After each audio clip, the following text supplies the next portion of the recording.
اخطاء الشائعه في الدايت، ان انا خلاص انا هعمل دايت هناكل اكل صحي، ما فيش مشكله اكل اكل صحي، بس الاكل الصحي برضو لازم تحسب سعراته.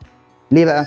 انا دلوقتي اخدت سعرات اكتر من اللي جسمي محتاجها، فكده برضو هزيد. فانا دلوقتي محتاج حتى لو هاكل اكل صحي، احنا في الطبيعه اصلا في الدايت ان احنا بنعمل اللايف ستايل بتاعنا ان احنا بنخلي الاكل بتاعنا صحي، بنبعد عن المعجنات، عن الدقيق الابيض، بنبعد عن المكرونات، كل ده دقيق ابيض طبعا، فبتخش جوه بتحول لسكر، فبيعلي الانسولين اصلا، ده الطبيعي بتاعه. انا خدت سعرات حراريه اكتر من اللي جسمي محتاجها، فكده كده جسمي هيزيد، مش هنزل. لا، احنا كل حاجه حتى لو فاكهه، حتى لو رز بني، حتى لو مكسرات، كله دوت طبعا اكل الصحي.